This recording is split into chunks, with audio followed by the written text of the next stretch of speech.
আমরা এই সরকার, এই অন্তর্বর্তীকালীন সরকার গঠিত হওয়ার পর থেকে আওয়ামী লীগের বিচার নিয়ে আমরা বিভিন্ন তালবাহানা দেখতে পাচ্ছিলাম।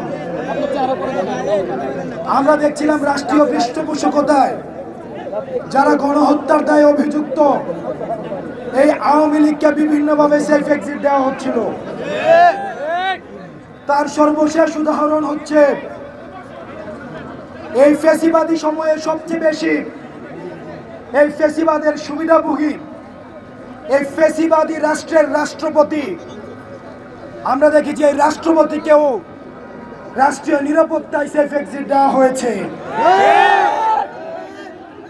যেখানে জুলাই গণ অভ্যুত্থানে যারা আহত হয়েছে, শহীদ পরিবার রয়েছে, তারাও নিরাপত্তায় ভুগছে। সেখানে রাষ্ট্রীয় নিরাপত্তায় রাষ্ট্র আওয়ামী পুনর্গঠনের আমরা দেখতে পাচ্ছিলাম দায়িত্ব নিচ্ছে। সেই জায়গা থেকে আমরা 2 দিন আগে আমরা প্রধান উপদেষ্টার কার্যালয়ে আমরা ঘেরাও করি। সেটির পরিপ্রেক্ষিতে আমরা দেখতে পেয়েছি আজকে আমাদের মুখ 3টা দফা ছিল। আওয়ামী লীগকে আমি আমার বক্তব্য লিখিত আকারে পড়ছি। আওয়ামী লীগকে সন্ত্রাসী সংগঠন ঘোষণা করে নিষিদ্ধ করা, আন্তর্জাতিক অপরাধ ট্রাইব্যুনালের আইনে আওয়ামী লীগের দলগত বিচারের বিধান যুক্ত করা এবং জুলাইয়ের ঘোষণাপত্র জারি করার দাবিতে ফ্যাসিবাদ বিরোধী ছাত্র জনতার আন্দোলন এই অন্তর্বর্তীকালীন সরকার কর্তৃক আমলে নেওয়ার এই যে ঘটনাটি আজকে ঘটেছে, সেটিকে আমরা ইতিবাচক হিসাবে দেখছি। কারণ সরকার আজকে যে সিদ্ধান্তটি নিয়েছে, এই সিদ্ধান্তের মধ্য দিয়ে আওয়ামী লীগের সকল রাজনৈতিক কার্যক্রমকে নিষিদ্ধ করা হয়েছে। একই সাথে সাথে এতদিন পর্যন্ত ট্রাইব্যুনালে দল হিসাবে আওয়ামী লীগের বিচারের কোনো বিধান ছিল না, কিন্তু আজকে দল হিসাবে বিচার করার বিধান যুক্ত করা হয়েছে। এই ঘটনাগুলোকে আমরা ইতিবাচক ভাবে দেখছি। তবে আমরা মনে করি এতটুকুই যথেষ্ট নয়। বিগত সময়ে জুলাই ঘোষণাপত্র নিয়ে এই অন্তর্বর্তীকালীন সরকারের তালবাহানা আমরা লক্ষ্য করেছি। এছাড়াও আওয়ামী গণহত্যাকারীদের বিচারের দীর্ঘসূত্রিত আমরা দেখেছি।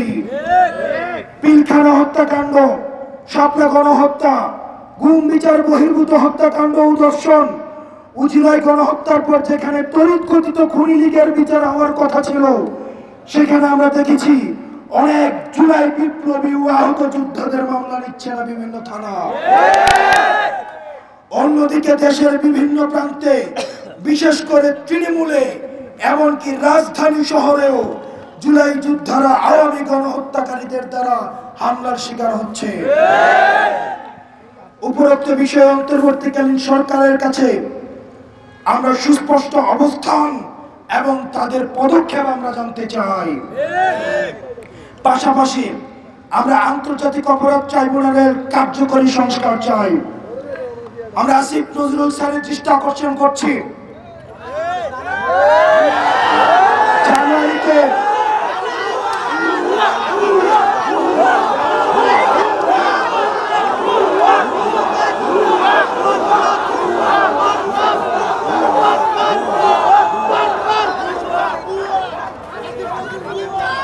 আমাদের জুলাইয়ে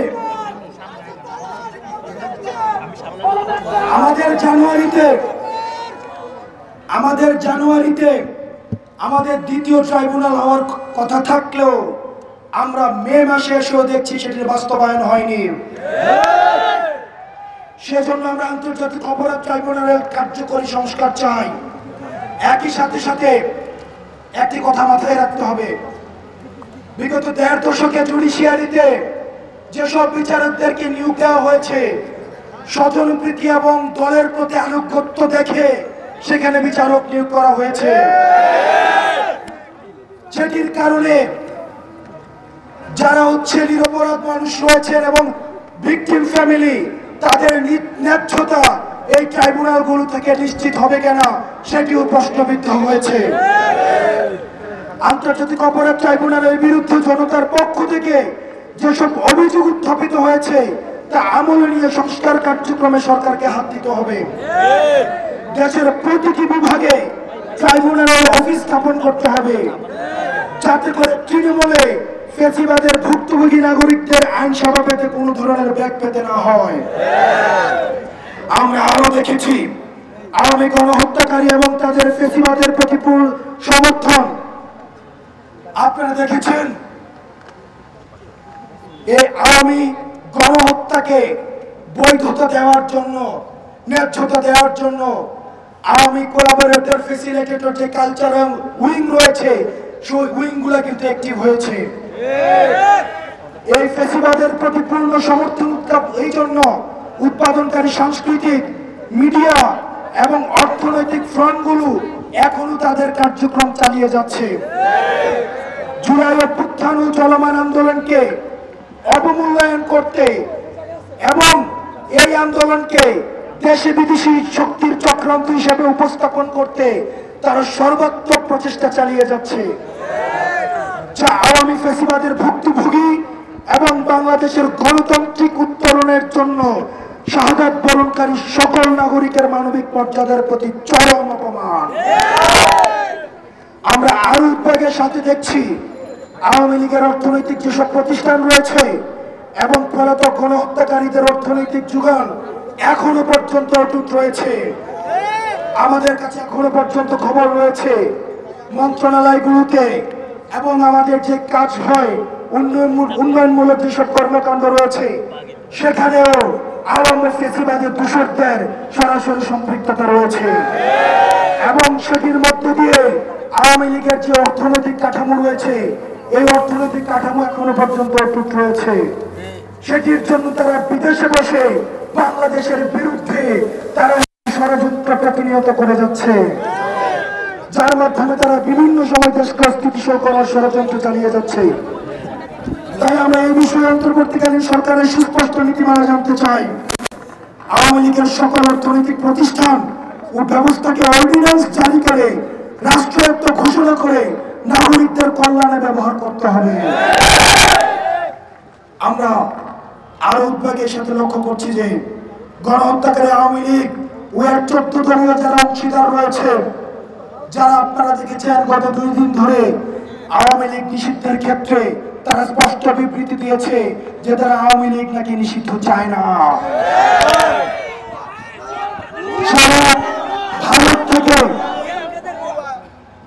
যারা ভারত থেকে মিটিং করে এসে বলেছে যে কি নিয়ে মিটিং হয়েছে তা গণমাধ্যমে বলা যাবে না। যারা বারবার বলেছে সরকারের সাথে আলোচনা করে সিদ্ধান্ত নিব, এবার কি আমরা সরকারে বলে যাব নাকি বিরোধী দলে যাব? এই ধরনের যে 14 দলের অংশীদাররা রয়েছে যারা বিগত 15 বছরে ভোট ডাকাতির মাধ্যমে নাগরিকদের অধিকার হরণ করেছে এবং ফ্যাসিবাদ কায়েমের পক্ষে প্রত্যক্ষ ও পরোক্ষ সমর্থন জুগিয়েছে, তাদের বিরুদ্ধে অভ্যুত্থানের এই সরকার, অন্তর্বর্তীকালীন সরকারের সুস্পষ্ট অবস্থান আমরা জানতে চাই। আমরা দেখতে পাই তাদেরকে নিয়ে বিভিন্ন নির্বাচনী সংলাপ করা হয়। 5ই আগস্ট আওয়ামী লীগ এবং আওয়ামী লীগকে বৈধতা দেওয়া যে 14 দল রয়েছে তারা 5ই আগস্ট বাংলাদেশ থেকে তারা ইনভ্যালিড হয়ে গিয়েছে। সুতরাং তারা মিডিয়াতে এই বক্তব্য এবং বিবৃতি দিয়ে আমাদের মধ্যে আবার ফ্যাসিবাদী চর্চা এবং জাতিকে বিভক্ত করার প্রয়াস হয়েছে। আজ জুলাই ঘোষণাপত্র প্রণয়ন ও জারি করতে সরকার 30 কার্যদিবস সময় চেয়েছেন। ওনারা কমিটমেন্ট দিয়েছেন 30 কর্মদিবসের মধ্যে এই জুলাই আমাদের বহুল আকাঙ্ক্ষিত, আমাদের জুলাই গণঅভ্যুত্থানের প্রত্যেকটি অংশীজনের মতামতের ভিত্তিতে আমাদের যেই প্রক্লেমেশন অফ জুলাই সেটিকে তারা ঘোষণা করবেন। কিন্তু ইতিপূর্বেও ঘোষণাপত্র প্রণয়নের কথা বলে সরকার আমাদের সাথে স্পষ্ট তালবাহানা করেছে। একই সাথে সাথে আমরা দেখতে পাচ্ছি এই জুলাই ঘোষণাপত্র নিয়ে রাজনৈতিক দলগুলোর মধ্যে দ্বিধাদ্বন্দ্ব রয়েছে। আমরা স্পষ্ট বলে দিতে চাই, ঘোষণাপত্র প্রণয়নের সুনির্দিষ্ট রোডম্যাপ ঘোষণা করতে হবে। এই অন্তর্বর্তীকালীন সরকার যে 30 দিন সময় দিয়েছেন, এই 30 দিন সময়কে আমরা পর্যবেক্ষণের মধ্যে রাখবো। 30 কার্য দিবসকে আমরা সবাই এই জুলাইয়ের ঐক্যবদ্ধ শক্তি, আমরা এই ফ্যাসিবাদ বিরোধী ঐক্যবদ্ধ জাতীয় ঐক্যবদ্ধ যে শক্তি রয়েছে, আমাদের নিজেদের মধ্যে বিভিন্ন বিষয়ের মধ্যে পার্থক্য হতে পারে, কিন্তু আওয়ামী লীগের প্রশ্নে আমরা ঐক্যবদ্ধ। আমরা এই সমন্বিত শক্তি, আমরা এই 30 কার্য দিবস আমরা পর্যবেক্ষণের মধ্যে রাখবো। জুলাই ঘোষণাপত্রে রাজনৈতিক জনগোষ্ঠী হিসাবে আমাদের ঐতিহাসিক সংগ্রামের বিবরণ, জুলাই গণহত্যা সহ আওয়ামী ফ্যাসিবাদের শিকার ভুক্তভোগীদের মর্যাদা প্রতিষ্ঠাকরণ, জুলাই যোদ্ধাদের সুরক্ষা ও নিরাপত্তা নিশ্চিতকরণ এবং ফ্যাসিবাদ ব্যবস্থার বিরুদ্ধ নতুন রাজনৈতিক বন্দোবস্ত বাস্তবায়নের কথা আবশ্যিকভাবে উল্লেখ করতে হবে। একই সাথে সাথে আজকে যেই আওয়ামী লীগ বিষয়ে যে সিদ্ধান্ত হয়েছে, সেই সিদ্ধান্তের প্রতিফলনও আমরা এই জুলাই ঘোষণাপত্রে দেখতে চাই। আমরা আরো ধার্তহীনভাবে বলছি, অন্তর্বর্তীকালীন সরকার কর্তৃক নির্বাচনের ঘোষণার পূর্বে আবশ্যিকভাবে বিচারের রুটম্যাপ আমাদের সামনে ঘোষণা করতে হবে। চলমান আন্দোলনের মধ্য দিয়ে আওয়ামী লীগ প্রশ্নে জুলাই অভ্যুত্থানে তৈরি হওয়া জাতীয় ঐক্য নবায়নের সুবর্ণ সুযোগ আমাদের জাতির সামনে হাজির হয়েছে। ফ্যাসিবাদ বিরোধী সকল রাজনৈতিক দল, পক্ষ ও মত এবং সরকারেরকে উপরোক্ত 3টি দাবি পরিপূর্ণ ও যথাযথ বাস্তবায়নে এবং জুলাই ঘোষণাপত্র উপরোক্ত 3টি দাবির যথাযথ প্রতিফলন রাখতে ঐক্যবদ্ধ ভূমিকা পালনের আহ্বান জানাই। আমি আবার পুনরাবৃত্তি করছি, আমাদের নিজেদের মধ্যে হয়তো বিভিন্ন পলিসি ডিসকাশন নিয়ে আমাদের মধ্যে দ্বিমত থাকতে পারে, কিন্তু আমাদের জুলাইয়ের ঐক্যবদ্ধ শক্তি আপনারা প্রমাণ পেয়েছেন, অন্তর্বর্তীকালীন সরকার প্রমাণ পেয়েছে এবং পতিত ফ্যাসিবাদী শক্তি প্রমাণ পেয়েছে। আমাদের নিজেদের মধ্যে পলিসি নিয়ে যতই বিভাজন থাকুক, আওয়ামী লীগের প্রশ্নে আমরা ঐক্যবদ্ধ, ফ্যাসিবাদের প্রশ্নে আমরা ঐক্যবদ্ধ। সুতরাং যেই চ্যাপ্টার 5 আগস্ট ক্লোজ হয়ে গিয়েছে, সেটাকে আর রিওপেন করার সুযোগ নাই। যখনই আপনারা রিওপেন করার চেষ্টা করবেন, তখনই এই জুলাইয়ের ঐক্যবদ্ধ শক্তি আমরা সমন্বিতভাবে আপনাদেরকে প্রতিরোধ করব।